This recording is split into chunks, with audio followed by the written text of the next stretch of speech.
We're back, everybody. Folks, this is a bit of a departure for us here at the Late Night Show. My next guest is here to show you how to keep safe in the streets and not be a victim of crime. Please welcome self-defense expert Fred Armisen.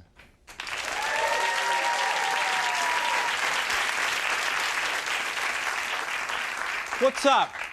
I'm Fred from the Minneapolis Police.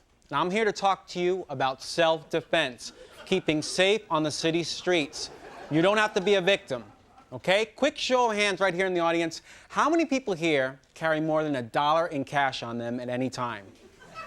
Raise your hands. That's stupid. Never, ever carry more than $1 in cash on you at any time.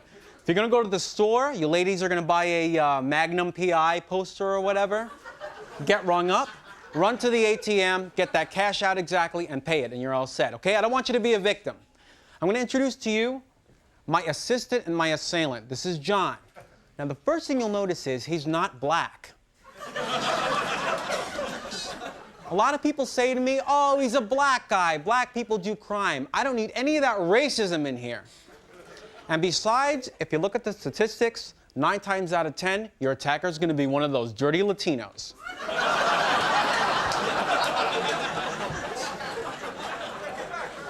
Now, here's what you do. If someone's going to attack you on the street, use your body. You don't need any weapons.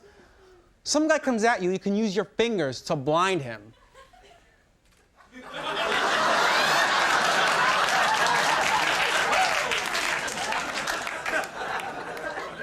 You can configure his body in such a way to get him away from you. For example, arm up, arm down, arm up, arm down, elbow in, shoulder down, head back up, mouth open, mouth closed, shoulder out, push away, and he's on his way.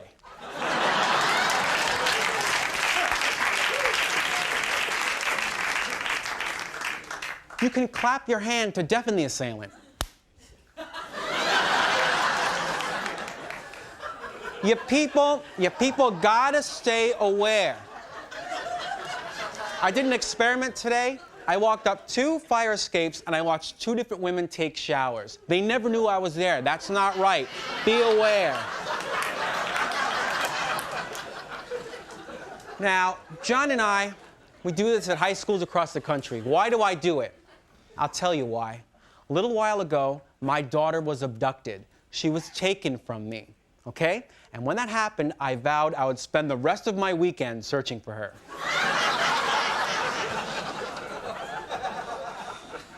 What do you do if someone has a gun? What do? You fight. Here's what you do. He's got about 1/4 of an inch he can use to pull that trigger. I always carry a pen with me everywhere I go. Pull the gun towards you.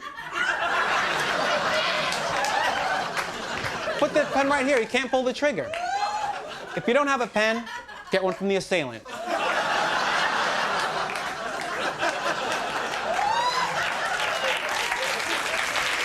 Thank you. Something else I carry with me is a flashlight. Why? You're at an ATM, you can distract them. Turn on the flashlight.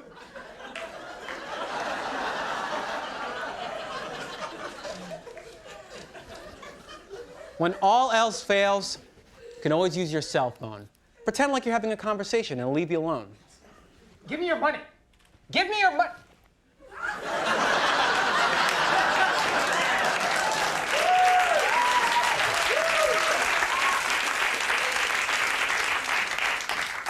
That's going to be it for us, but before we go, I want all you people here to repeat a mantra from me everywhere you go in this dangerous city. You guys ready? After me. I am a castle. I am a castle. My hands are arrows of flame.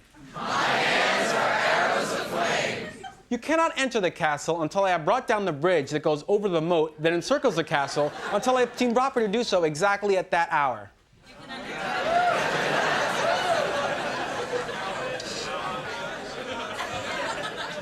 All right, well, thank you very much. That's it for us. Very nice. Thank you very much. Very nice job. Fred Armisen, everybody. We hope that was helpful. We'll take a break. We'll be right back. Hi. Thanks. Hi. A lot of love coming your way. Thank you. Hi, guys. How are you, Fred? I'm doing great. Yeah. Happy to see you. I haven't seen you in a little Very while. happy to see you. I see you all the time. I'm constantly seeing you on Saturday Night Live. You get a lot of FaceTime on that show. You get to play a lot of different people. You get to play the President of the United States. Yeah. Barack Obama. Lucky me. I'm curious. It's like we have... Over the years, I'll talk to someone who does an impression or is portraying somebody, and they say that there are different secrets. You got to get a hook into portraying somebody. And I was curious, what is your hook into portraying President Obama? What's your secret? Usually, like, right before I go out on stage, I'll sort of repeat to myself, I'll say, like, look. Look. And then I started doing this thing where there's like this new thing that he does that he kind of closes his eyes a little bit, like just kind of a slow blink that I've been trying to do a little bit more. Right, so you're tapping into the slow blink and you say look over and over again? Yeah, even if it's not in the actual speech, I do it as I'm coming out, just to kind of get myself geared up, like, look. He does that, Yeah. It hits the ear just right. You also, this is a hard one, you portrayed President Hosni Mubarak, and I thought that's a tricky one because he's incredibly famous, but nobody really knows what he sounds like. Yeah, so that you just make up as you go along. I just looked at a photograph of him, and every picture, he's got this thing with his face where he's like this, like. So I just went from there, you know, just kind of like, he's got this like protruding jaw a little bit, and like, I just did like a little bit of like, I'm sorry. I'm sorry. Just like sort of apologetic and sort of just wanting to be in charge again. Right. Yeah.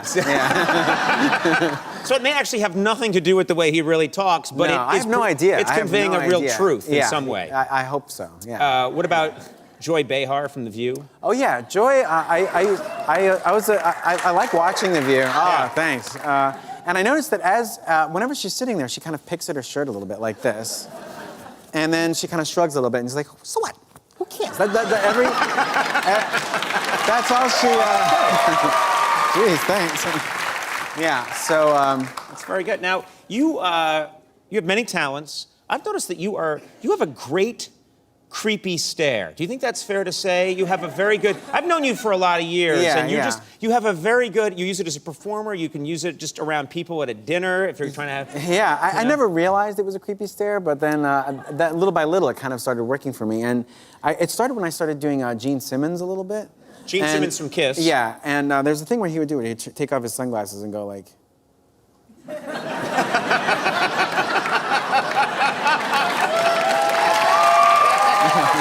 And then you hold it way too long. I hold it way too long, you know. That's the magic of the creepiness. I thought a real honor was Larry King was winding up his long career in broadcasting, and I believe, was it the last night that you were on? The last night that you went on Larry King as Larry King. It was crazy. And also I was like with real journalists, with real news anchors, and it was incredible being there. And then he didn't know it was coming, it was a surprise. So as soon as the camera went on, He didn't know? He didn't know, for real he didn't know. Right. And as soon as the camera went on, he was just like, like I knew that he was speechless enough that he enjoyed it. I thought he passed out. It had that element to it. It definitely Larry had that King element. does that. Yeah, You just don't kinda- make any assumptions. You jump in there, start working away. Yeah. Snap out of it, Larry. I think we have a clip let's take a look. You know, I've done about 7,000 interviews in my 25 years at CNN, and I've saved my best guest for last. I'm talking to me. Now, Larry, what's been my favorite interview? I'm sure he loved it. I hadn't watched that. That's funny. That's what I remembered. Oh, you didn't watch it? I haven't seen it, no. Do you watch yourself as a performer, or you don't? I can't do it. Right. It's just too hard. You just see all the mistakes, and you just wish everything was a little better, and so I won't be seeing this tonight. All I do is watch myself. I have 9 monitors, and I just sit naked watching. Yeah, that's really hot. Yeah. Now you are promoting another special project, I'm told. Is that correct? Yes, this show, Portlandia, which I do for IFC. Wow, that's so nice. And it's me and Carrie Brownstein. What's the grammar for that? Myself and Carrie Brownstein? Carrie Brownstein and I. Carrie Brownstein and I believe. And it's us, and we're in Portland, Oregon, and it's us doing different characters, like an angry bicycle guy. Portland is a very sort of bicycle-friendly, overly Yes. bicycle-friendly place.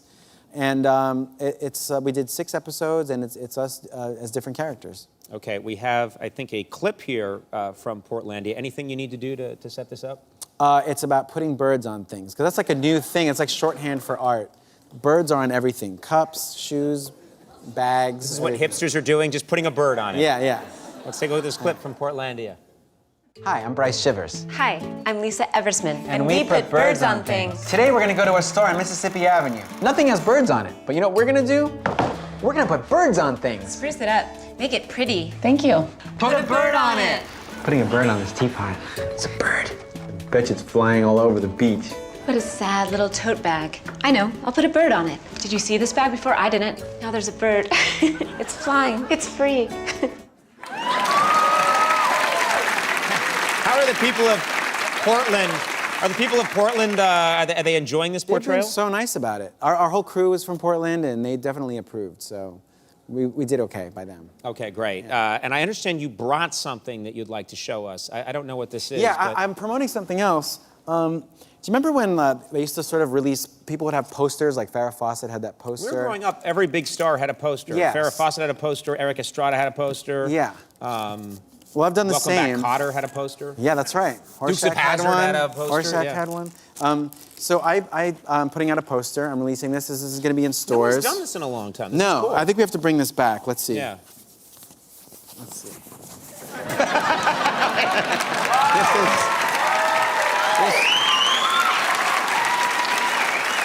Thank you. So. Okay, wait a minute. Wait a minute.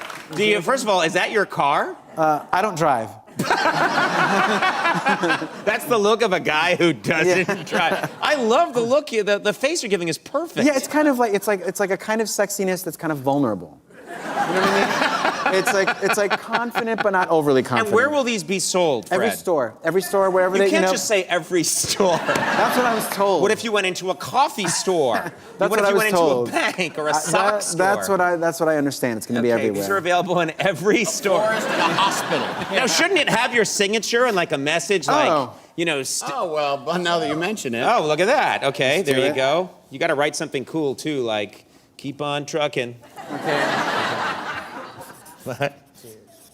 Conan. Whoa, this is going to make it worth even more. I love you. There you go. Yeah, right. that's very nice. Put this. We got to hang this. Very nice. We're going to get this framed. These are available in every store in America, and I think the world, right? world. In The the world, world. Go into any place where they're selling anything and just ask for it, and they will give you Yes. this poster. If they don't have it, sue them. You can sue them Sue legally. them if they don't have Yeah. it. Because they'll be in a lot of trouble.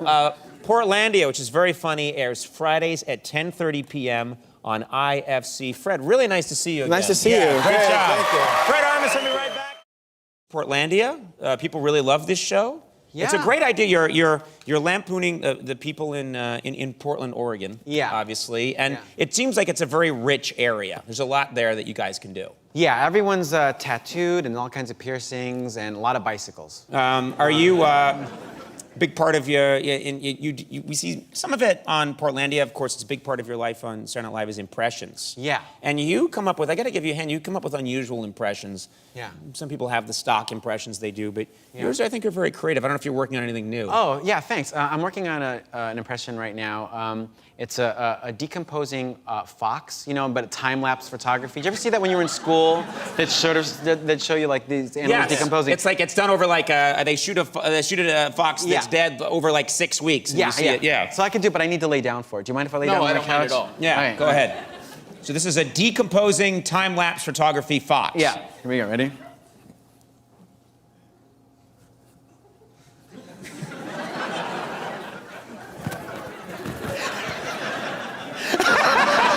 Very good. Thank you. That's very good. You're welcome. Thank you. don't know. For some reason, Now the place stinks of dead fox. Thanks a lot. it's always fox. I don't know why that's the animal they chose for. They always so, choose that animal. Yeah. You're an unusual fellow. I've known you for a number of years, and I say that as a compliment. You're very original, and I'm very curious. What was Fred Armisen like as a kid? I think I tried maybe a little. I tried hard to be kind of funny and creative, but I think it went the wrong way. Like when I was in 8th grade, I wrote this paper about the assignment was for English class. What would you do if it's your last day on Earth to live? And I wrote this paper that all the other students were kind of like, I'd go visit my family and I'd go, walk around the park, and I wrote this thing that I said I would just destroy every store on my street. I would smash in windows, but I think as an adolescent, I was just being like, I don't know, it was like kind of trying to be funny, and I said I would like light all these places on fire, and I got sent to the school psychologist.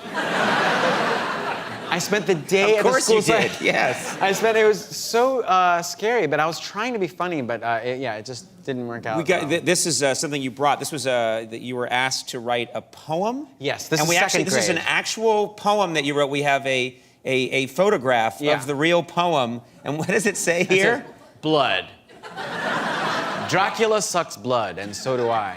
Many insects suck blood, even a fly. By Freddie Armisen. 2nd grade. Look at all of them.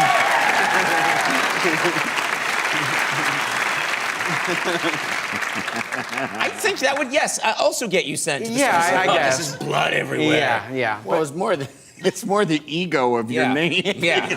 How about that? Yeah. I am Freddie Armisen. You must know who I am.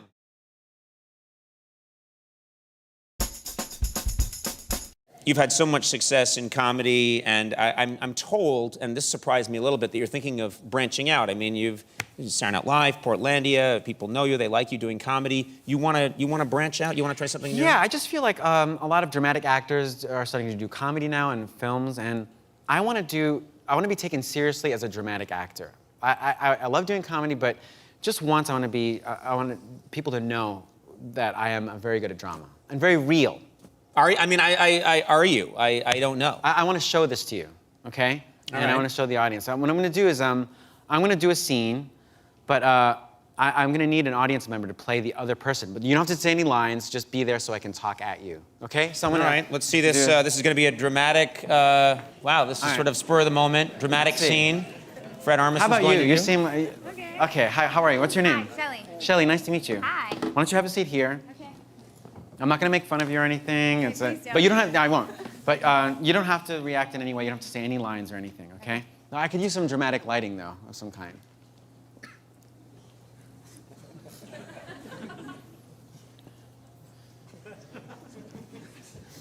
So you went into my cupboard? Yeah. You took my pills? What gives you the right? You just sit around the apartment all day playing checkers? Checkers.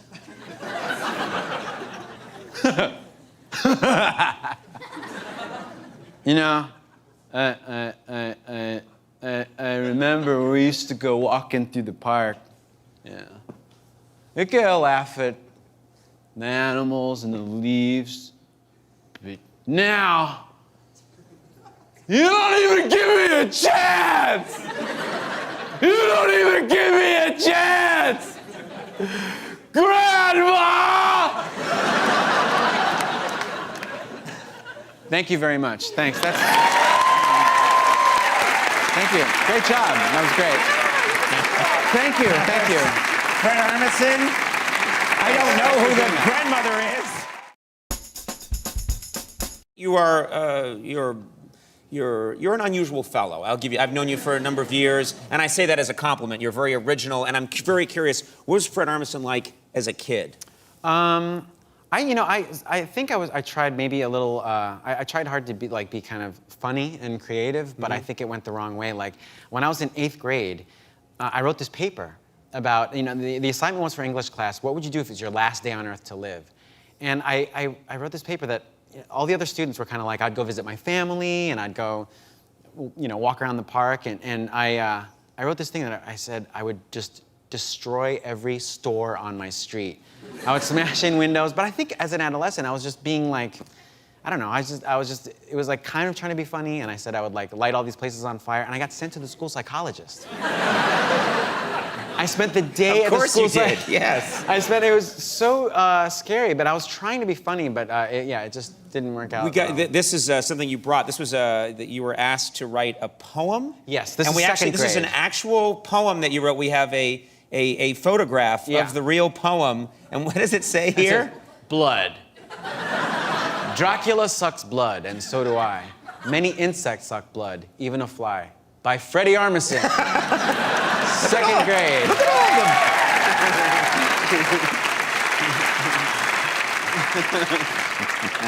I think that would, also get you sent to the Yeah, school. I guess. This is blood everywhere. Yeah. Well, it's more the ego of your name. Yeah. How about that? Yeah. I am Freddie Armisen. Hey everybody, Jimmy Pardo here for the Pardo Patrol. Apparently Fred Armisen, one of the guests tonight, is refusing to come into the building. So I've known Fred like 20 years. So they said, Pardo, can you get out there, talk him into this? I don't know what's going on. Fred! Fred, come on, man. What's going on? Hey, Jimmy. Hey, Fred. They told me you been? won't come into the studio. What's going on? Is this the studio in this building? Yeah, the studio's right here. The stage is here, man. Is there a misunderstanding, or are you refusing to come in? What's going on? Do I have to go in the building? Yes, you've done talk shows before, Fred. Why would you think you wouldn't go into the building? In order for me to be interesting, Uh-huh. I have to make things difficult. Do you understand? Okay. And today what it's going to be is I have a reason that I can't go into this building. And what's the reason? Give me the reason. I don't know. You don't know yet? I don't know yet. It's a wave of something that I'm thinking I can't go in here. Is there a way, and I know this sounds crazy, I know the answer is going to be no, can we do this at another stage, another studio? No, of course not. Of course Hey, not. Jim. That is not Jim. You don't even know who that guy is. Okay. Because unless you've been out here so long, you've made friends with that guy. No. No, we can't do it on another stage. They built the set here.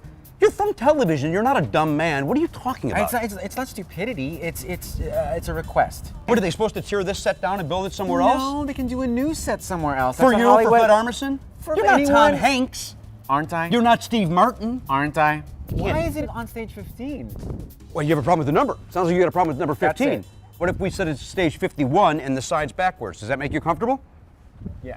Stage 51. Yeah. He's coming in, guys.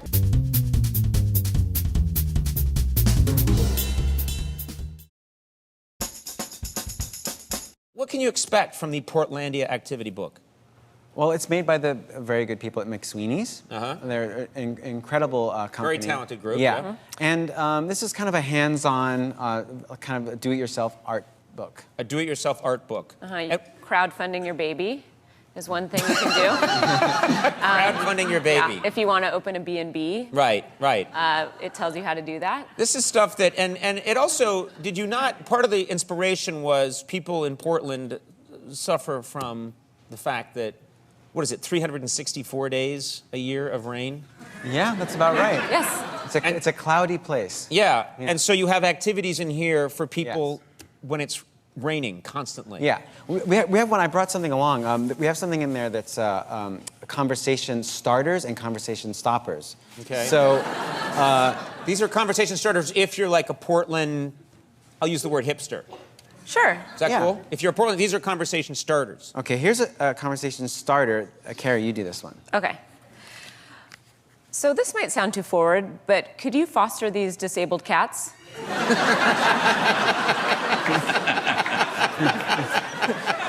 See, right away you want to engage. Yeah, in it. if I'm Yeah. from Portland, I want in on that. Okay, Yeah. here's one for Read you. this one. Okay, here we go. Conversation starter. Lately, Susan and I have been going dumpster diving with our son Charlie. I go around and leave nice things in there for us beforehand so he will have something to believe in. See? Great. Fred, you do one. I'll do this one here. Okay, this is a conversation stopper. Stop. This is a stopper. This is a stopper. Okay. Yeah. So- Different reaction. Okay. Right. Who are you dating? I want to see if it's the same person I'm dating. That would stop things, Okay. I would think. Yeah. Here's one for you. This is a definite stopper. A stopper. I actually don't know who the Ramones are. See? That would get you probably ends everything. Yeah. beaten savagely. Yeah. That wouldn't just Portlandia won an Emmy at the Creative Arts Emmys. Yes. So congratulations. Thank you. Very nice. Thank you. And last night you went to the Emmys and you had a sort of an odd, you made an odd fashion choice, is that fair to say? Yes, I dressed up in the theme of Freddy Krueger. Yeah. You went to, I think, Yeah. is your whole body was Freddy Krueger? I didn't do the whole thing. I just did like a sort of subtle look that implied Freddy Krueger. Let's take a look. This is a picture from you last night. Well, what were you doing? What was the idea there? Now, the tie... Why were you... This is not a doctored photo or anything. This is real. You did that. Why? Yeah, so there's the tie. So that's the Freddy Krueger kind of sweater, right? It's like it's hinting at that. Yeah, hinting. And then just and the blades. Yeah. So it was kind of like I just really I'm obsessed with Freddy Krueger and also in homage to Wes Craven. Oh yes, that's right. Just lost him. Yeah. So it was a combo of the two, and I just didn't want to overdo it. I didn't want to have like the hat and everything. It was just a sort of little. That's too much. That's way too much, right? And it was like a little wink. Yeah. That's all it was. Yeah. It's a good way to discourage yourself from texting during the ceremony. Yeah. Yes. Yes. And no handshaking. That's No right. There was handshaking. none. That's a nice one Yeah. too. Yeah. Now, Because I we wanna- all hate handshaking, right? Not me. I love it. Not me. I go to handshaking clubs on the Yeah. weekend. Yeah, that's what you call it. Oh, yeah. Oh, yeah. Get those germs on me. Bacteria. Hey. Smell your hand afterwards. You're in Zoolander too, is that right? I hear you're in That's true, Zoolander yeah. too. You shot it in Rome, Shot it and I hear all you in- took in all the great sights of Rome, is that right? I did. I was in Rome, and it was such a beautiful city. And I took some pictures there Yeah. with the selfies, with a selfie stick. You actually brought the selfie stick? Yes. I brought a selfie stick. Can we see some of the? Yeah. We're gonna see some of Fred's pictures in Rome of the. What's next? Just keep scrolling through these. There you go. Oh, yeah, there you are. That's the Yeah, that's.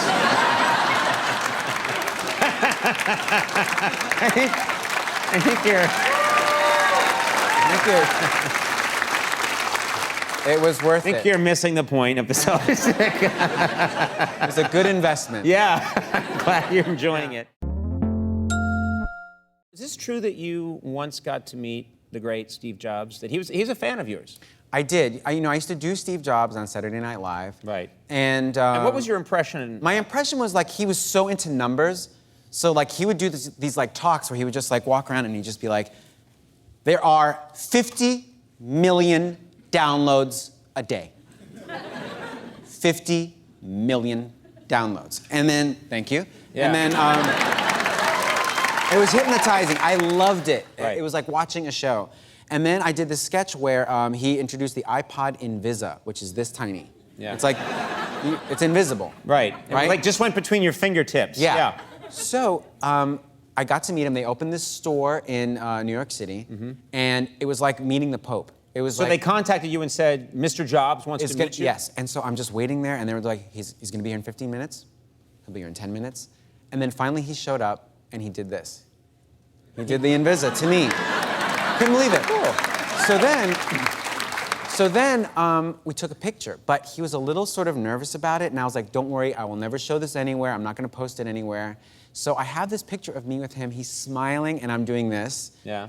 But I can't show it because 'Cause you promised him. I promised him. I really, and by the way, I almost showed it today. I was like, maybe I should just do it, and then, but it would not It would be nice. breaking a promise. You Yes. probably shouldn't do. But what I did was, just now, backstage, I drew a picture of it. So You drew a picture Yeah. of the photo. Yeah. This is cool. I did it. I actually looked at the photo, Yeah. and I don't know where the right place to be is. This right here is fine. That's it.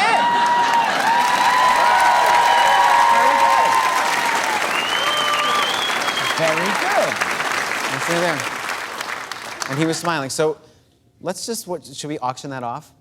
Should we do it? No, that's a no. I'll just keep it. I'll just keep it for That's a myself. no. That's Why would I give that away? I can profit from it. I'll keep it for myself. terrible. Terrible behavior. Yeah, why should some children's hospital get it? You went out with your friend Bill Hader, another very talented fellow.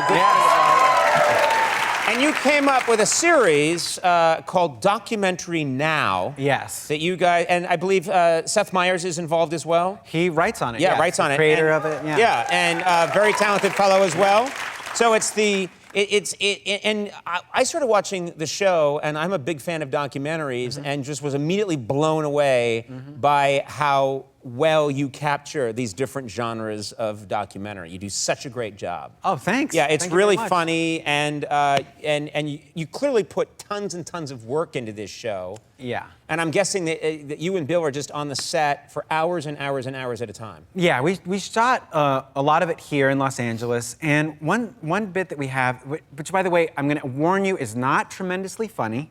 It just drove, you know, when you're on the set, it gets really boring. It's a lot of waiting. Waiting for them to set up the Yeah. lights. Because the look you guys get is so exact and so perfect. Yeah, it's all the lighting and stuff. And by the way, it's all the crew people who are they're just lazy and slow. I'm sorry to say that. I'm sorry. Oh, man. Hey, good luck getting out of here tonight.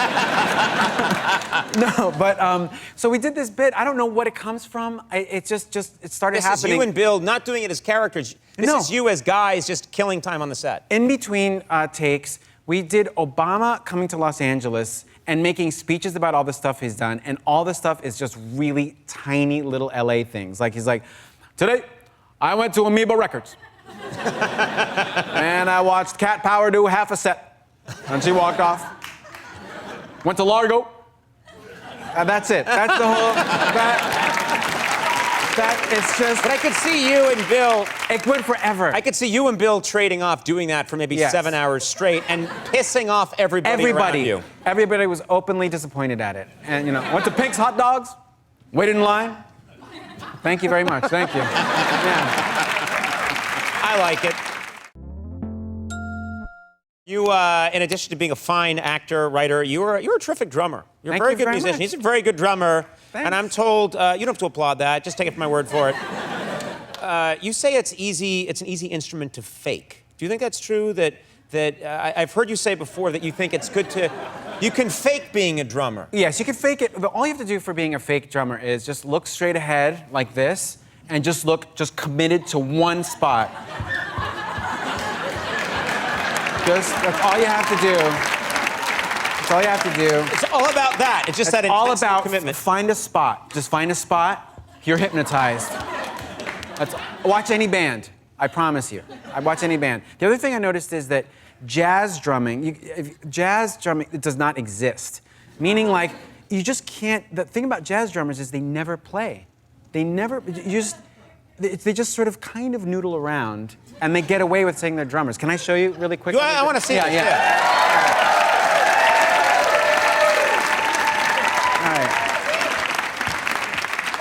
Hi, how you guys doing? I'll take some of these right here. Yeah, so what they do is, it's almost like they're up on stage, right? And this is all you hear.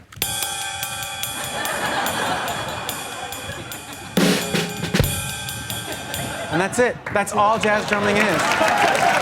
That's it. Want to do some jazz? They do attitude, right?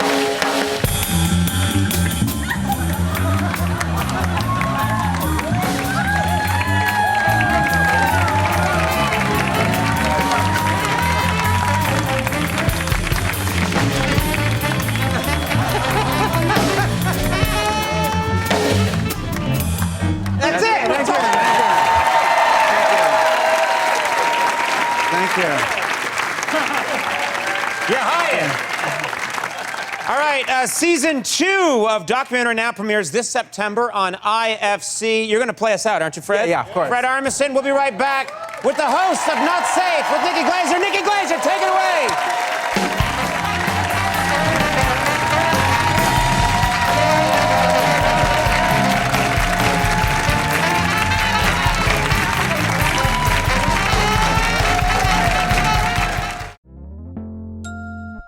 You hosted the season finale of Saturday Night Live. That's a big honor. Big honor. I loved it. I loved it. Did you like the experience? I loved it. It went by in a blur. It was so fast. And I remember talking to you about when you hosted and when you were at SNL, and you described it as when you're there, you see pictures from the original days with John Belushi and everything, and those photos seem like they're just from the Civil War days, you know? Yeah. From so, They and really then- do. They look like there are black and white photographs on the walls of SNL. Yeah. And when I got there, the show had been on the air for like 14 years, I Yeah. think, when I got there. Yeah. And they were all getting ready for the 15th anniversary, and I would walk the halls and look at the pictures of Belushi and Aykroyd and the Coneheads, and I'd say, well, this show's coming to an end. And I would look back at those old photos and go, man, look, that's at the very beginning, and now we're at the end. Yeah. And here it is, like 80 years later. Still going, more still going photos, strong, yeah. newer cast members, newer writers. I loved it. The Did you whole find thing. it weird walking through the doors at the beginning? You know, when you come out to do the monologue? Yes. Because that's the feeling that I didn't expect, but it completely freaked me out, which is I'd grown up watching the show, literally Yes. grown up watching it. Yeah. Then I was there and I worked as a writer, and then I left and I worked on The Simpsons and did other stuff. Then I did the late night show, and then they brought me back and they said, do you want to host some? Yeah. And they were like, here he comes. And I went through those doors and I'm like, this is weird. Yeah. There's no other. I'm serious. I'm not trying to. No, it's There's true. no other word. It is true. It was like they put me in, and you can see I come through the door, and I'm like, I'm one of those. What? Holy. Something's gone wrong. That little stairway and everything. And Yeah. even behind that door, it just looks like a little set. Yeah. It looks like a fake door. Oh, it's and- incredibly depressing back Yeah, there. yeah. That's the thing you should know about show business is it's all like this out front, but backstage, like just before our guests come out, there's like a urinal. It's a guy like a cigarette, like, you better get out there and be funny. And don't touch the urinal. To get on your audition, to get on Saturday Night Live, you did an impression. Who was your impression of? I did Sam Waterston from. I think we have we have him. So- Yeah, Sam Waterston. There he is. He also plays the eagle on Sesame Street. Yeah. So he's. That's such a specific. No one does an impression of him. You did an impression of him for your audition. Yeah, and it's the same stage where we did for the SNL monologue. It's like that same place you come out. And I did him, and he's kind of like, he shakes a little bit. The trial judge heard testimony, and so did Mr. Munoz. Why didn't you call 911? So He always seems like he's about to cry. yeah, always about to cry. He's just about to cry. Just on the edge. Yeah. Just on the, and then, it got me the job. So thank you, Sam Waterston. Yeah. I heard that because you're very good at accents from around the globe. I've heard you've claimed that you can do an accent from any region, any suburb of any region, any town in the world, that you've mastered it to that extent. Yes, I can do any accent accurately. You can check up on it.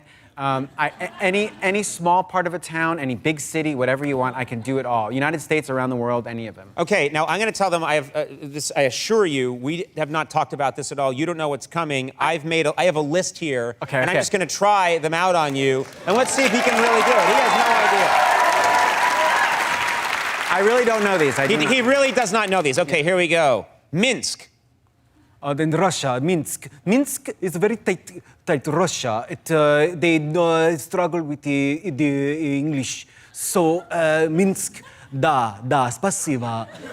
So like Moscow would be more like spasiba, more open for Russia, for Moscow. But Minsk is a tighter. It's I'm gonna have to believe you. That sounds good. Okay. Hamburg, Germany. Hamburg, ja, natürlich. So in der Germany, so yeah, so Munich is a bisschen like this, but Hamburg, yes, it's a little Hamburg and so das ist sehr gut and it's they're the most educated and so Berlin is a little more like loud and confident, but Hamburg is more conservative. So.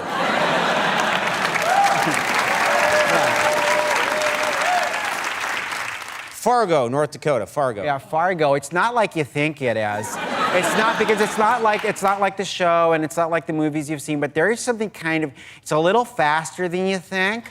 It's a little faster, and bar. See, I always think of Fargo. Open up the A's. Open them up. Fargo. Yeah, North Dakota. Dakota. Not Dakota. It's Dakota. Dakota. It's incredible. Surgeon. Jamaica. Yeah,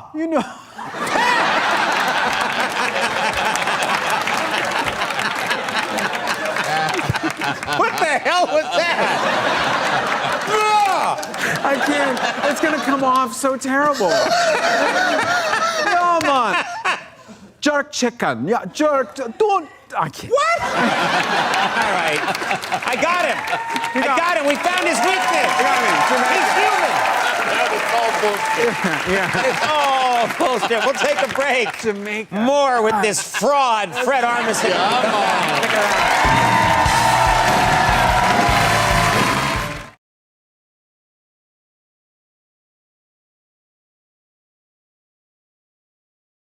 You just asked me how old I am, and I'm like, I'm 46. I don't mind, you know? That's right. I can't believe people bought that. It was weird a few years ago when I got to be older than him. I was very surprised. He explained the whole thing to me. I didn't know how it happened, but it's all right. I do know older people than in you this now. business who I actually know, and over the years I've noticed that occasionally their years go back the other way, and you're like, what? Wait what are a you doing? minute. That's insane. Yeah. I'm gonna do that. Okay. I want to ask you something. Yes. One thing I like, you're very playful in moments where other people are. Let's say there's a ceremony like the Emmys or Golden Globes. You'll show up. Other people are just trying to look good. You're always there just to kind of have a good time and deflate the moment a little bit. Like you went to the Emmys, I think. Was it this year or last year in a hearse? I think. Yeah, the one that just passed. I went in a hearse. Yeah. So. And those are Frankenstein bolts that I Oh yeah, have in my I neck. think we have a closer shot. Yeah. You put Frankenstein bolts. Yeah. But I like that. It's nice. It's your way of saying, I won't take this seriously. I refuse. Yeah, it's also a way to enjoy the moment and stuff. And I just feel like there's not enough of it. Right. There's the South Park guys did it one year for the Academy Awards, and Bjork, remember she had that swan? Sure. So I just want to bring as much of that back as I can. Good. Yeah. We'll keep it going. Just Thank you. don't do that here. That I won't stand for. We're to be respected. You got it. You have so many characters that you play. I never know when I'm talking to you or one of your characters. One of your favorites you've said recently is this goth character that you've done on Portlandia. Yeah. I think we have a picture. Yeah. Does the character have a name?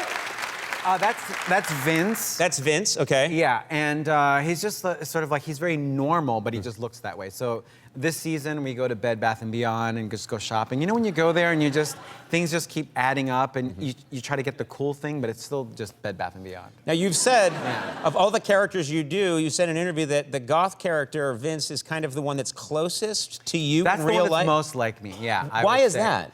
Just because I still try to get things that are sort of like black, you know what I mean? Like I'll get, and like trying to be cool, but at the same time, I'm basically a normal person. You know what I'm saying? So I keep trying to do cool things, but end up getting what everyone else gets. Right.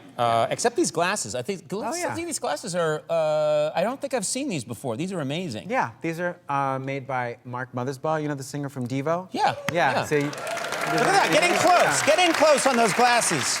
Real close. Look to 3 right there. Those are keep getting in closer. Closer. Closer. This is like a QVC moment.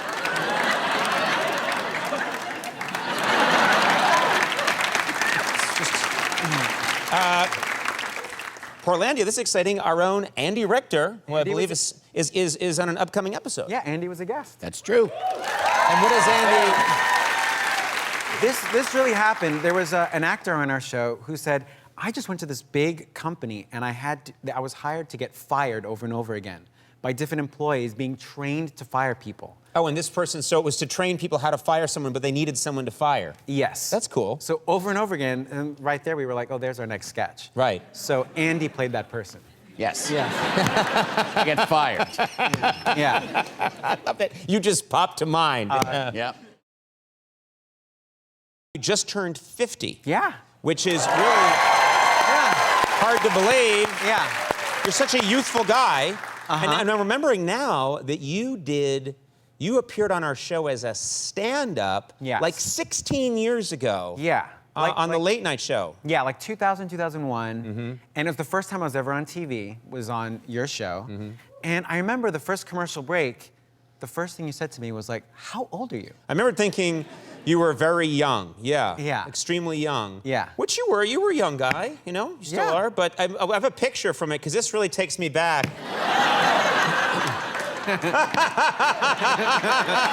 Oh, my God. You, That was a fake safety instruction. I was Yes. teaching people how to be safe on the streets. I remember that was your comedy routine. It was very funny. Thank you. You've gone on to so many bigger and better things. I congratulate you. Thank you very much. How did you celebrate your birthday? You just turned 50. What did you do? I did a party at the Hollywood Forever Cemetery. It's this beautiful cemetery, and I had this incredible party. All my friends were there, and they got me as a present, as a surprise, a grave. They got me a grave. Wait, your friends chipped in and bought you a real grave? Yes. You have a plot. I have a You, plot. Fred Armisen, have a plot. Yeah, right near Johnny Ramone, because Linda Ramone, his widow, just arranged it, and it was a real surprise. I had no idea it was coming, and that's what they got me. Wait a minute, that is so strange to look at your... That's such a strange thing, because now, are you really going to use this plot? Is it going to be your plot? Oh, definitely. Yeah, it's such a, you know, in a way, it's. Are you gonna go visit me? Well, no, I'll go way before you. Or we can go together. That's the sweetest proposal of a suicide pact I've ever heard. We could go together. It was a really nice surprise. It's just a very cool place. They have a lot of events there. They have, for those of you who live in Los Angeles, they show movies there over the summer and stuff. Right. It's a really cool place. You seem very, and I like this. There are a lot of people, especially in this industry and in our society, who are worried about getting older. You seem very comfortable about getting older. Yeah, I think there's a way to do it in a sort of cool way and to have some dignity and to look nice. And it's also, I don't have a choice. Really, you know what I mean? Like, I could try to fight it or I could try to embrace it and... But so many people in this town fight it, and they get radical, crazy surgeries. I'm going to be doing all of this very soon. It's so strange. I'm having everything from the waist up. It's a lost cause, the waist down, but the waist up. I'm going to have everything completely radically changed. I'm just going to go for it. Why not? Rather than age gracefully, I'm going to fight it every step of the way. Immediately. Yeah. I'm just going to do my hands. Just my hands. I'm not going to name names. When you die, they look like baby hands. Yeah.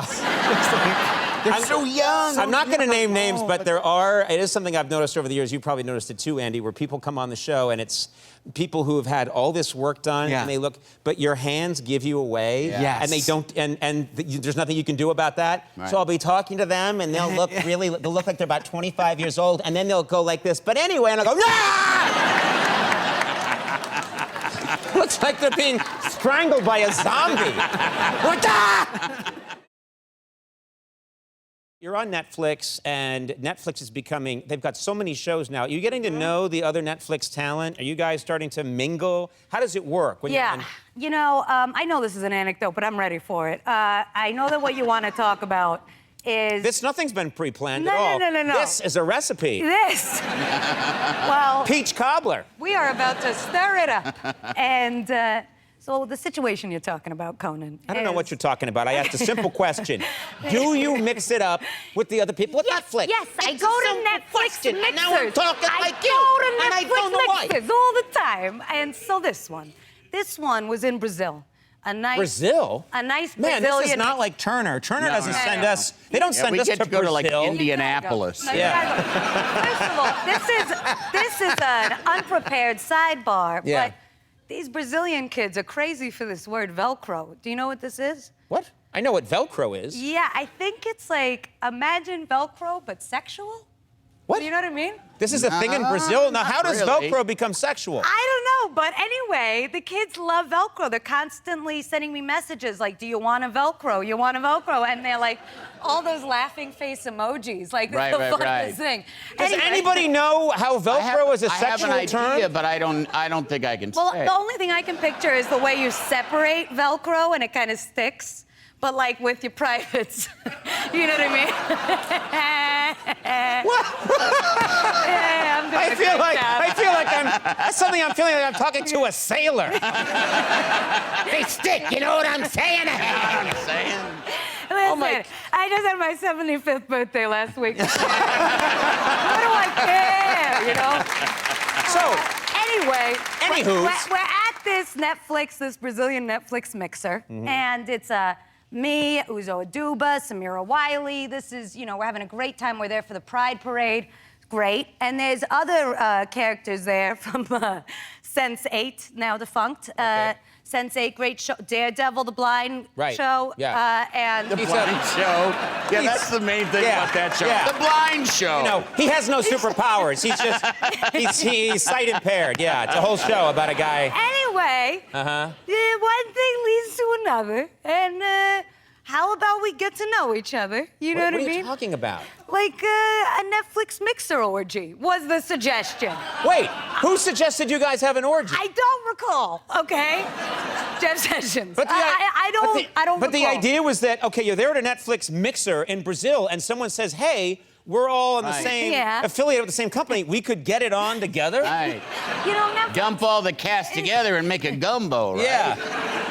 it's like the wild, wild west of television. Do you know Yes, what I mean? Netflix sounds. I want in on this Netflix thing if they're having It's orgies. Great, they have so many shows. Like Andy Excellent says, we get actors. saltines in Indianapolis. You guys gotta come to Netflix. I'm telling This is you. fantastic. So you guys all get together. Then I'm like, you know, and maybe it was my suggestion, maybe not. Nobody knows, but I was like, Well, you should know. So daring for a lady of your age. Yeah. too, to suggest such a thing. and I was so nervous. Do you know what I mean? Of I was course, like, of you can't look my undergarments. There's 19 little things that connect like old-timey people. I don't know. The pens, girdle, the pens. the girdle. All right, so you're the there. pens and girdles. So That's you what's I'm suggested thinking. an orgy. Who Yeah. was down with the orgy and who wasn't down with the orgy? I just want to say, pretty much everybody was game. And I'm telling you, this is the best place on television, okay? This is Yes, really... fantastic. And, but then, you know, I think everybody had to go to their rooms, and, you know what I mean? An orgy quickly becomes a negotiation scenario. They got to call their significant other. So, you know, now I'm on the line, on the FaceTime with Freddie, lovely Freddie. What's just for anyone who doesn't know, you and Fred Armisen are an item. Yeah. So you had to call Fred Armisen. Yes. And was he pro orgy or against orgy? Now, this is an A1 winner boyfriend. You know what I mean? This is a really top-notch guy.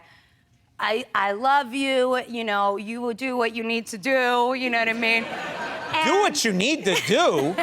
He's like, you know, you want to make friends with the new members of... What? Sure. Right. Let's just put up a picture of Fred getting the phone call. There's Fred.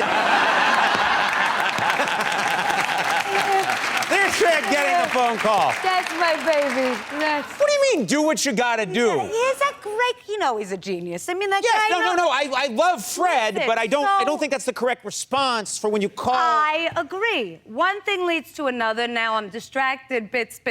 All of a sudden, it's what, 3 in the morning? He's doing his shtick. Yeah. He's always doing his shtick. Yeah. And you want to go, have your orgy, right? And now I'm like, oh, so now it's like a legal orgy? Like, it kind of ruins It the takes thrill. the fun out of it. The thrill of the kill. Yeah. You know what I mean? Yeah, when you go and ask everybody, are you down with the orgy, and then papers are signed, it's not an orgy And anymore. Now it's basically like you bought a home, and like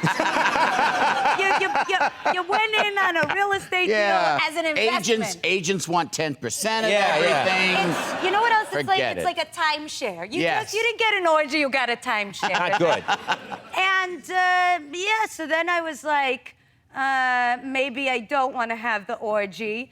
It got later in the day. Everybody had to be up at 5 a.m. No, then it doesn't happen. I started to also get concerned. I mean, first of all, is it cheating to have an orgy? Or is cheating something like, Conan, you're super hot, let's, you know, meet up later? Like, that's more like cheating. Do you know what I mean? Yeah. But cheating isn't like... Now we're talking. Cheating isn't like, hey, guys, let's go back to my place and do it. Yeah. You know what I mean? Well, listen, you just gestured to 200 people.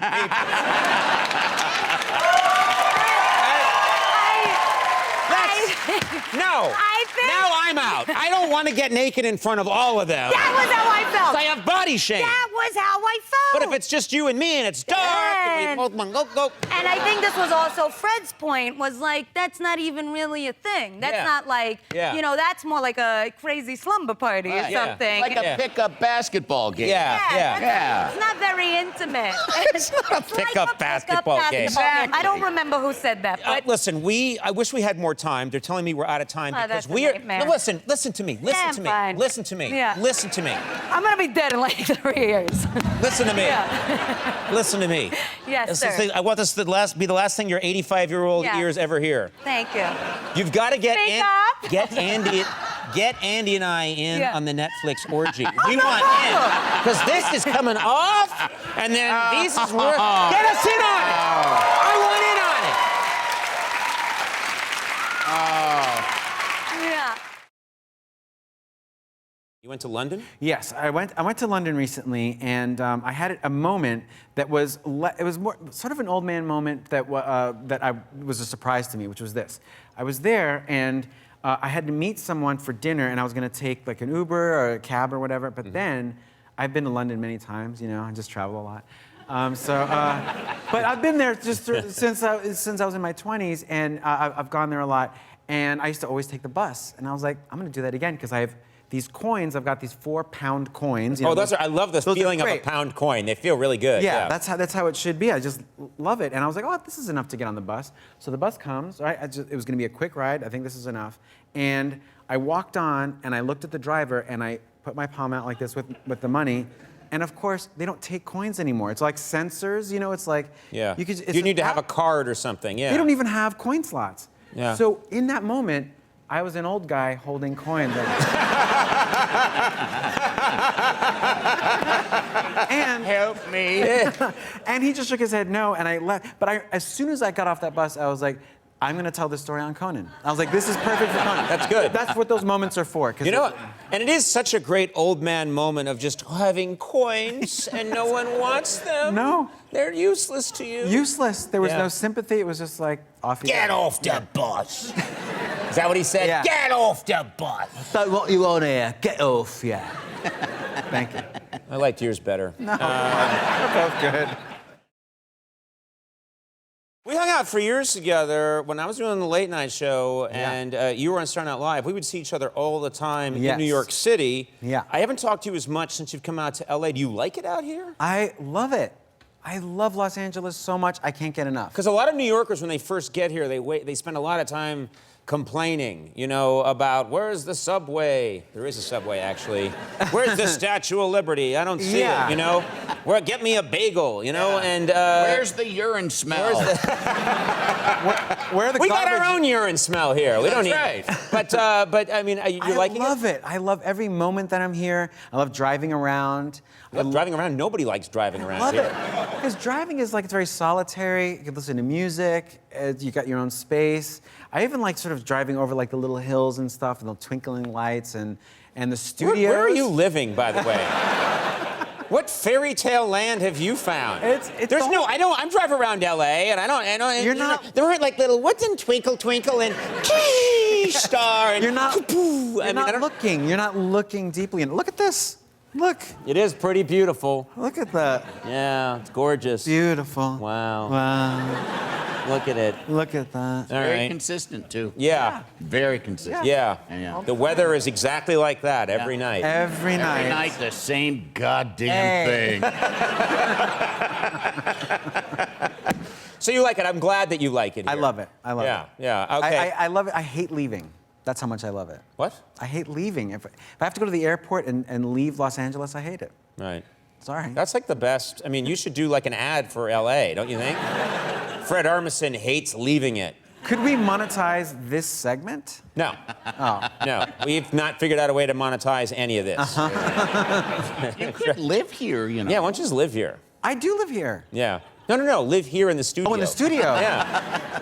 Yeah. Yeah. Do that. Wouldn't it be funny to live like on one of the sound stages or to live in one of the sort of facades of those buildings? You know, I walk around here on Warner Brothers. Yeah. They have the back lot, and I walk around, and some of the houses, they have the fake houses that they use for Gilmore Girls and all those other shows. I see some of those, and I think, that's a nicer house than the one I'm living in. Yeah. And it's fake. Yeah. They look and real. And I think maybe I could go in there and just set up a cot and come out and get a coffee maker and come out and sit down on that thing. Yeah. And put my feet up and feel like a real winner. Yeah. You know? Little neighborhood. Yeah, and then a tram would go by and they go, there's the sad talk show host, you know? I've known you a long time. Yes. Known each other a long time, and Yes. I think you're very good. You're getting that sort of distinguished, the gray popping out, which I think is very distinguished looking. Yes, I'm 51 now, and yeah, I've got a little gray, but I like it. I like, I want to look my age. Right. You know what I mean? Right. But it's weird as I get older, I notice certain things are changing, and one thing I noticed is going downstairs is a different thing, where, you know when you were a kid, like you look at stairs and you could just like run down them? And it's exciting, kind of, yeah, like, yay. Yeah. And I feel like now, just not completely slow, but a little slower, just, you know, and I'm just afraid of falling. What? I just think you're too young for that. What do you mean? Are you grabbing onto the railing? Not that bad. Not Look that bad. out! Here I come! No, not that bad. It's just a little closer to that. You should get a stair chair. I'm coming! We'll get that installed for you. Yeah, sure. Yeah. But are you worried about, like, in comedy, sometimes you have to do pratfalls and things like that? Does that, because I Yes. still do that stuff. I'm older than you. I do that stuff still. I don't do any of it. And every time they offer a stuntman, I'm like, great. I want a stuntman to come in and just something where I'm sitting down and writing in a notebook. I want a stuntman for that. I don't know what it is. You're being very cautious. Let's put it that way. Yeah, it's just caution. Although maybe it would be good. Maybe it would be good to get into some kind of an accident. You know, it could be some drama. You know what I mean? No, it's never good to get into an accident. It's not worth it. It's not worth the quick. It's going to be a blip. On the internet. I don't want that. No. Unless it's something so unique that they call it an Armisen. Yeah. Like getting your head stuck in a can or something like that. Yeah. That's pulling an Armisen. Yeah. Let's do it. That's not even going to do it. No, it's not going to happen. You have a new show, Forever. Yeah. And it's with the very talented Maya Rudolph. Yes. And you're working with her again. Very excited about that. Yeah. It's hilariously funny. Here's my question. There's a lot of mystery around this show. There's a lot of... you guys aren't saying much about what the show entails. Yes. And on purpose, because there's stuff you don't want to give away. Yeah, so it is a real case of this sort of spoiler alert thing where we're also not supposed to talk about it. So whenever we do press for it, whenever we do interviews, I don't have to say anything. It's great. I just say the show's called Forever. It's with Maya Rudolph, and that's it. And that's why. It's probably like doing press for an upcoming Star Wars movie where you're not allowed to say anything. It must be easy. Like, yep, can't say. J.J. Abrams says we can't say. That's it. Or I think this is a wrap, and I want a donut, and then you're done. That's it. Although I've never been in a Star Wars movie.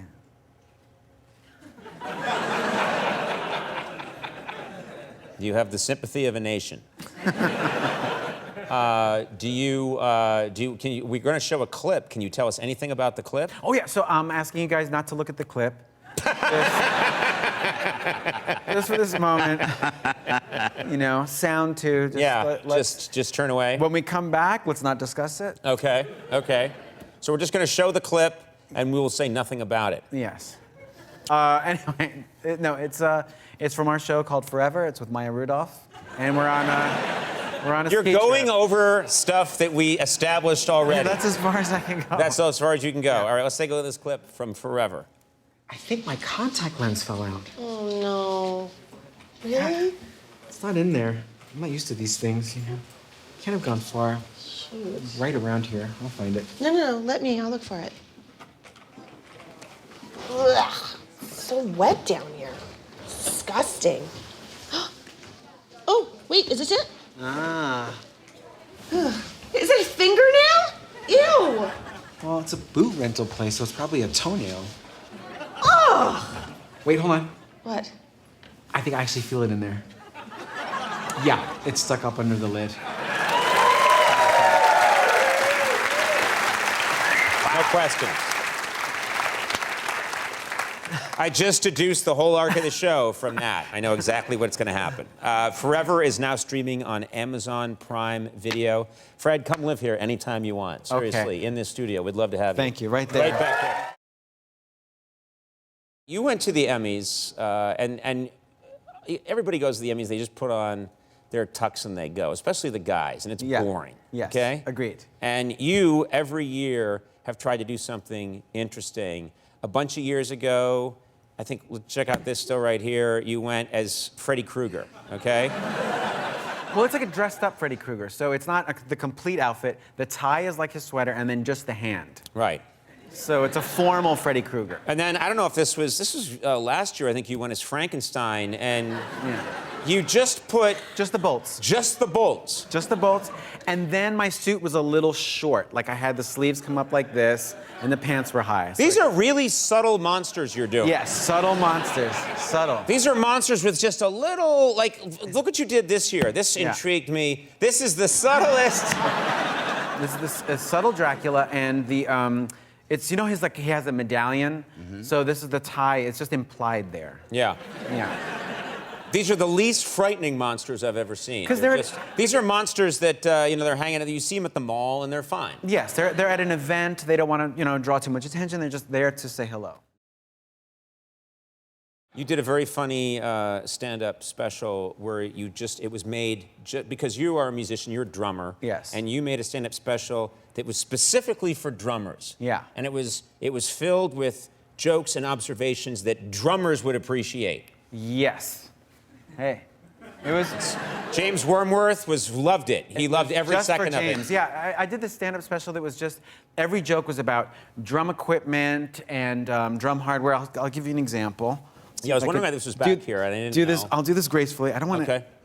I don't want to do an Armisen. Yeah. Someone in the head. Nicely That's done. it, yeah. There you go. So one of the things I discussed is that when drummers go shopping for cymbals, there's in a drum shop, there's all these cymbals. It's like trees of cymbals, and drummers go around trying them out, kind of like fine wine, like. And then, as a drummer, so that was one joke.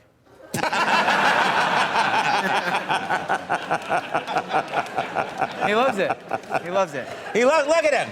He knows exactly what he's talking about. I actually just faced you the whole time. Yeah, yeah. And then the other thing is, I spent many years as a drummer, and my memory of being a drummer is less about like being in front of an audience and playing and amps and stuff like that. My experience is mostly trying to undo the screw of a cymbal stand, and then it always falls off. So then I have to go get it. And then the other thing... That would be number 2, right? Yes, yes. That's the second joke. And then the other one was when non-drummers... by the way, are there any drummers in this audience? Yeah, a couple. Great. So this is great. All right. So the other thing is when You're making 3 people happy. Yes. That's all I want. The other thing is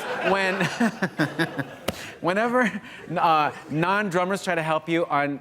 There he is. Undo your kit. Yeah. They always do it wrong, so they sort of hand you... Thank you very much. That's it. Right? Thank you. James. Thank you. Thank you very much. But you notice it's not just about drummers. You've noticed things about other musicians as well. Yeah, I'm trying to work on some other instruments. You're trying to move up and beyond the drummer. Yes. And here you go. This is a guitar. But you're a guitar player, so you are. Yeah, yeah. So when people take out a guitar, one thing I notice, one thing that bums me out, I don't know if this affects you guys, but like, do you ever see when people start playing, this always seems like bad news to me. I just don't want to hear the rest of the song. When they're muffling it, it's like, yeah, they're making a percussive or just instrument. sort of bluesy. There's something about the blues that I'm always like, oh, here comes a long song. Yeah. And then jazz guitar players, hey. Yeah. Jimmy Vivino's loving all of this. Yeah. I love it. Yeah. Jazz musicians, I don't like that they take songs that we know and recognize, and just by changing the chords, they just make it their own. Sort of like Jingle bells, jingle That I understand. Yes, there I'm with you on that. Yeah. Wait, you I weren't hate with me that. on the other You're one? like, I put a suspended ninth in there. Isn't that cool? No, give me Jingle Bells. That's fantastic. I like that. You got me. All right, good. Let's see if I can hold you. Let's see if I can keep you. You can hold me anytime you want. Oh, come on in. Okay, so then, have you guys ever gone to a show where there's a political band, right? Very political, and the lead singer is going on a political rant. So I'm going to do the guitar player in that band. Sometimes they're playing and they have to stop. This is my impression of a guitar player who's got to stop while the singer goes on a rant. So it's mid-song.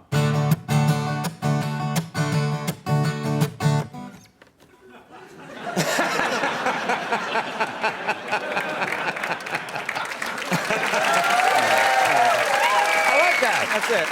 Very good. Thank you. The Spirit Awards, you're an expert now. You've studied all these movies. What do you think is the most overlooked movie in 2018? I mean, there are so many movies. I'm so excited to celebrate all the films. But I would have to say that honestly, my favorite movie of the year is a movie that is not nominated for anything. It was nominated for one award for the Oscars, hair and makeup. It's called Border, and it's a Border? Yes, it's a Swedish film called Border that I was introduced to in the fall, and it blew my mind. I thought it was the best movie of the year. I can't really say, even though I have nothing to do with the movie, I have no business talking about it. Someone told me back just before you came out here that you brought a clip. Did you bring a clip of this movie that you have nothing to do with? Okay, the people that own the movie were like, well, if you love it so much, you know, we'll buy out a theater for you, and you can host a screening of the film and show all your friends. So I was like, it's on, let's do it. Let's get a theater, let's get this going. They booked a theater for me. I got 60 people to come, and I'm thinking all I'm gonna have to do tonight is just say like, you're welcome, here's Border, and introduce the film. What a jerky thing to say. What do you mean? You're welcome. I want that to be what I say at the beginning of every show, every night. Hi, everybody, you're welcome. It's not. Okay. It's not my movie. I'm not saying I made it. I have nothing to do with it. I'm saying here's a gift of a thing that I think is good, and you'll like it too, so you're welcome. But anyway, that didn't happen because this is an incredibly long story, but the short version is this. I got to the theater, someone that was supposed to be setting up the screening for me was there, practically crying, shaking, and telling me, we don't have it, it's not here. The movie's not here. Meanwhile, I've got 60 people, you know, coming up the street chanting Border, Border. That part is not true. That's a total lie. That's not true. Okay, that part's not true. But what is true is that they didn't have the movie, and I have all these people milling around in the lobby. So I had to stand on top of the popcorn machine and basically go, listen, oh, and by the way, I'm drunk because I thought I didn't have to do anything. Why are you drunk? Because I thought all I would have to do is stand up and say, have a great time, everybody, you're welcome, and sit down. But now I find myself giving a speech. Then I had to stand up on the machine and go, listen, this movie's not happening. It's not here. This has never happened in the history of screenings. I don't know what to tell you, go home. In the middle of my speech, they said, wait a minute, it's here. And I was like, oh my God, you guys, there's been an update. It is here. Everyone, go into the theater. We're gonna watch Border. So they all go, Border, Border. And they walk into the theater. And it happened. No, it didn't happen, and here's why. I know. Wait, and you say this is the short version of this story? I'm sorry, but isn't this a, you can edit this and make it better. But the thing, okay. No, not gonna. Okay, but just let me finish the story, please, Okay. please. Okay, so then everyone goes into the theater. I'm like, when is it gonna come on? And then they tell me, actually, it's gonna be like 20, 30 minutes. So then 20 minutes goes by, nothing. 30 minutes goes by, nothing. 40 minutes goes by, and people are starting to get restless. And I'm going, I gotta give these people a show. They're waiting to see Border. And what is happening? And they're going, we don't have it yet. Fred Armisen and Nick Kroll were in the audience among these people. So I went up to them and I said, listen, you guys have to go on. I don't know what you're gonna do. You got to get up there and give these people a show. With no warning, you just said you got to give them a show? Literally no, of course not. Yeah. I didn't know what to do. I was freaking out. She was drunk. Yeah, she was drunk. Yes. Yeah. So I said, please, help me. What can we do? And then I said, I'm going to introduce you as the director, Fred. Just pretend to be the director of Border. So I swear this is true. So I went up, I made another speech, and I said, surprise, everybody, the director of Border is here. Ali Abbasi is here. Please welcome him. We're going to do a quick Q&A before we start the movie. Kroll and Fred come on stage. Fred pretends to be the Swedish film director. Kroll's moderating the Q&A. Starts asking the audience for questions, and Fred's going, there were 300 takes. We did 200 takes for making stuff up, and it's all sweaty and weird, and I'm freaking out, and basically that went on for a long time, and it got weird, and then basically after, I don't know, an hour, I said to the theater, like, is this happening or not? These people, it's been an hour, and they said, it's not happening. We couldn't figure it out, and I was like, this is unbelievable. So then they put on Suspiria, and said, here, they can all watch Suspiria. But the most insane thing is that most of the people in the audience said, all right, fine, we'll watch Suspiria, that's great. An hour into Suspiria, without warning me, they turned off Suspiria and started playing Border. After they had...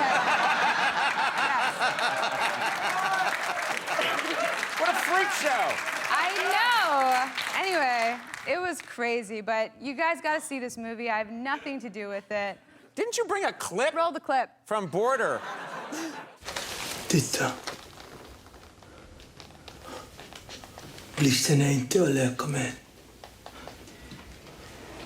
Känn om du vill.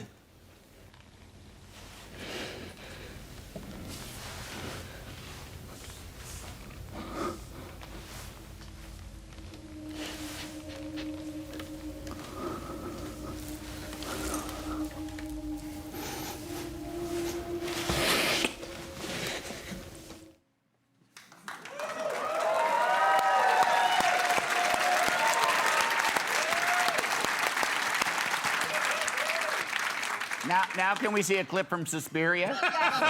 Roll the clip for Suspiria. You've always seemed like, I'm going to say it, you've always seemed like kind of a cool guy to me, a guy who knows how to dress. Yeah. Like the right, I'm serious, you're always wearing like the kind of glasses that I suspect are the cool glasses to wear, or you've always got the jacket on that I'm guessing is the cool jacket. That's just how you seem to me. Is that fair to say? But I think that's something that's in my head, and then whenever I go out and do things, I realize that I'm absolutely not cool. So for a moment, I think I'm cool. Like I was in London, right? Mm-hmm. And this is a true story. But isn't that kind of like a braggy thing to say? I think something. No, a lot of people have access to airlines. Yeah. I was in London. Yeah. Sorry. Yeah. And there's a lot of shitty parts of London too. And I was going record shopping, and I saw this guy who, to me, looked old. I was like, that guy, so he's older than me. And he was wearing a black T-shirt. I'm like, what is it with old guys that are wearing black T-shirts, buying records? But that was exactly me. Like, I wear a black T-shirt, and I think the guy probably was actually my age. And it's just like this. Were you looking in a mirror? But it really felt that way. Look, he's doing what I'm doing. It felt that way. I went to this show in downtown LA, and to me, it was like so underground. It was a band called a singer named Circuit des Yeux. And I was like, no one knows who this is. I'm gonna go down there, downtown. No one goes down there to see shows. Right, I'll be the only... I am the only guy there. Yeah. That's what I thought. Packed with guys my age. They kind of look like me. Yeah. I'm way in the back of the line, I think. Yeah. You know, I want to compliment you. You're a very fine performer. You really are. Thank you. And I have shared the stage many times. I've always been very impressed with your skills. Likewise. Yeah. Well, thank you. That's all I wanted. Good night, everybody.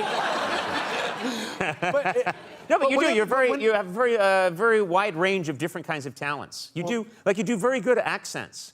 And you have a good ear. Since you're a musician, I think you're very good at picking up subtle differences in different kinds of accents. Some people just do very broad ones. Yours are very subtle. Like you do different accents for the different states in the United States, which I think is fascinating. Yeah, I try to, I stick to the ones that I'm interested in and that I know. Right. So I do this thing sometimes where I'll have a map on stage and I'll just sort of point to a city and start doing that accent. Sometimes I ask the audience, like, okay, where are you from? And I just go from there. Right. So can you give us some? Can you tell me some accents from different parts of the... Sure, let's see. If I were to start in Chicago, Chicago's kind of flat here, and right. Chicago, but it's a little faster. But then the Wisconsin kind of flattens out a little more there. Yeah, that's cool. Yeah, yeah, more flat. Yeah. Yeah, to me they sound more Chicago than Chicago.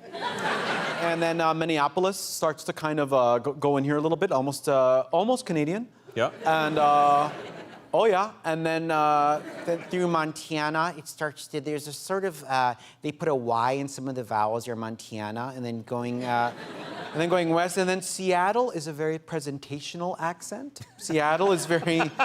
It's like they're presenting you. Every Yes, word. I go there all the time. My wife is from Seattle, and we go there all the time to see her parents. And yes, you're exactly right. They always act like they're showing you a new car they bought. When, Yeah, it's like a little. Every word's like a little gift. Yeah, yeah. And then going down through Portland. Portland's kind of a sort of. Oh, you would know Portland, yeah. Yeah, it's sort of emphatic but quiet. Like a very angry NPR host. Yeah. And then San Francisco is very clipped. Yep. San Francisco's got a very factual, this is a fact. And then as you come down to this area, Southern California is a little bit right in here. And San Diego, they really like Oh, thanks. I just went all the way over. That's what I did. The comedy show is comedy for musicians, but everyone is welcome. You do some jokes in this that are very specifically for, because you are a very talented musician, this is very specifically for musicians, jokes that musicians will get. Yes. Maybe to the exclusion of other people, or no? You think other people get them too? Other people, I've been doing it as a sort of tour, and my hope is that other people who are not, is everyone a musician in the audience here? Some. Everyone. Everyone. Yeah, why would you say everyone? That's a weird thing, You're all magicians here, right? But you never know. Yeah. And so I do these jokes that are specifically for musicians, and my hope is that other people will go along with them anyway. I mean, for example, I'm going to give you an example. I'm not expecting you guys to laugh. In fact, sometimes even when I do this in my stand-up, people are puzzled by it. No. Okay. So I talk about musicians. Wait, you found you found a great formula. Yeah. They're different musicians, they're guitar players, bass players. I find that horn players, like trumpet players and stuff, they never talk about music, they only talk about money. Really? It's the strangest thing. They're always like, I got paid for this one thing twice because it was a wedding and it was on a boat. And, I never hear a trumpet player go like, I wrote the most beautiful song on the trumpet today. I don't think anybody writes on the trumpet. Do they? Nobody sits there and goes like, wah, wah, wah. It's an instrument. Wah, wah. You know what I mean? I don't think they write on it. But shouldn't they? No, I don't think then so. Then what about Chuck Mangione? Yeah. I was going to say the same thing. What about Chuck Mangione? Yeah. Or Herb Alpert. I can't believe two people are in my face saying, what about Chuck Mangione? That hasn't happened in 30 years. Hey, man, what about Chuck Mangione? Let's take this outside. Bam, We're bam. tired of your anti-brassism. I'm just saying. I'm sure it's a fine instrument, but, it's a kazoo with an attitude. You know what I'm saying? It's a kazoo with an attitude. So stupid. No, I love horns. Of course I love horns. I'm just making trouble. In all seriousness, we do love horns, right? No, I said that to cover my ass, and then you got all sincere, and I'm like, not that much. You do great. I saw you this once. You do great impression of people listening to different kinds of music. And you do. I was going to ask if you would do. I really like it when you do an impression of a guy hearing doo-wop. Yeah. So. Is this someone hearing doo-wop for the first time? Yeah, it's just that, like, heavy metal now, like rock music is so heavy.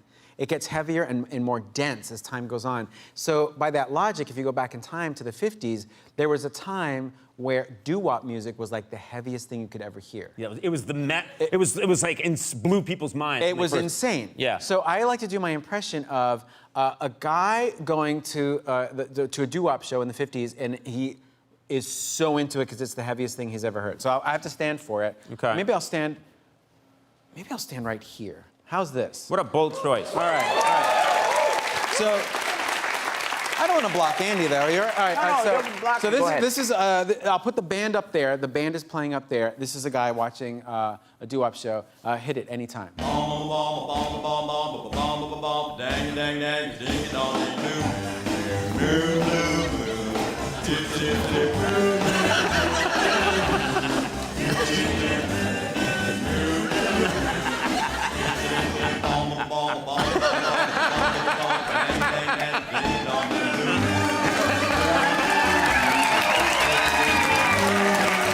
great. Thank you.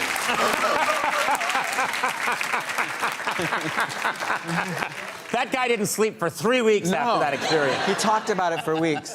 Incredible. What is this call? Wow! I got to get more of this doo-wop in me. This is fantastic. Who are those guys? Yeah, where'd you think of that? That's such a you have these great left brain ideas. I've been in comedy for a long time, and I'm always intrigued when people have an idea. And I'm like, how'd the person think of that? Were you listening to doo-wop when you thought of that? It seems to happen if I'm in a car and like the driver or whatever will put it on. Mm-hmm. That's always where I'm like, what Yeah, and then you what start is to think of this? stuff. And Yeah. It happened sometimes with classical music. I'm like, who is this for? Do people really? And I don't mean no disrespect to but I'm like, do people really get into classical music? Yes, they do. Yeah. They do. People take it very seriously, and I respect that. I still think horns are bullshit, but classical music, yeah, seriously, yeah. Really? I don't know why I'm picking a fight with the horn players of the world.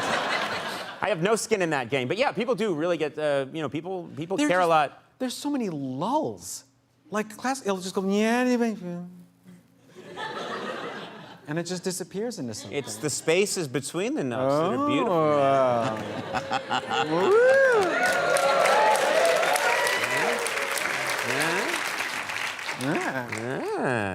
I always like to end on sort of an awkward silence.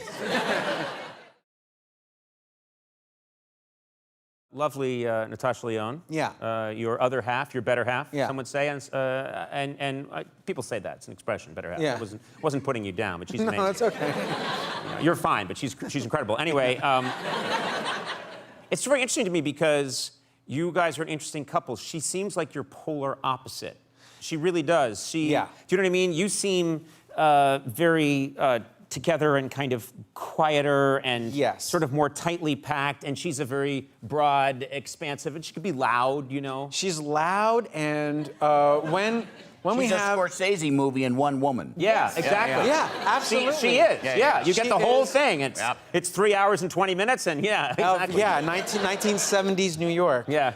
So she's very loud, and she likes a lot of noise in the house, and I'm very quiet. And that's our arguing point is sort of like, because we're very similar but opposite. So she's very like, I just want noise. And I'm like, I just want quiet. But why would she want noise? Who wants noise? She likes it. She likes the sort of feeling of chaos. And I like quiet just all the time. Yeah. I like quiet in my car. I like quiet even here. I want this to be quiet. The fact that we're talking... I don't want it to be quiet here. So there we go. I like it punctuated. Yeah. So, but I remember last time I was talking to her, we were talking about you guys as a couple, and she said she loves going to the beach, but she has to drag you to the beach. Yeah, I don't. And then I thought about it. I thought I cannot imagine Fred Armisen going to the beach. You don't. You know what I mean? You're like a hip vampire. You wouldn't go to. I don't like it. I don't like it at all. And I went on vacation with her to Hawaii, and I did not want to go. Wonderful state. I did not mean I just don't like the beach. Yeah. And but I made a real show of that I'm compromising. I'm like, hey, I'm doing this for you. I'm so. I'm going to the beach in Hawaii for you. Yeah. I am so uncomfortable with the sun, and also the sand. I think, more than the sun, I think it's the sand that I hate. You don't like the sand. I don't like sand. I think. Do you like that it? I mean, you don't like that it like gets in. It lasts forever. It stays in my sneakers. It stays everywhere. I wish it was all concrete. I think I would like the beach more if it was the same color, but it was all like a concrete sort of rubberized. If there was no sun, it was very cloudy, and if it was all concrete. Yeah. I'm there. And there was. and there was no water, you'd love the beach. I would love the beach. You should check out the LA River. Yeah, yeah. Nice. That's where you need to be. Yeah.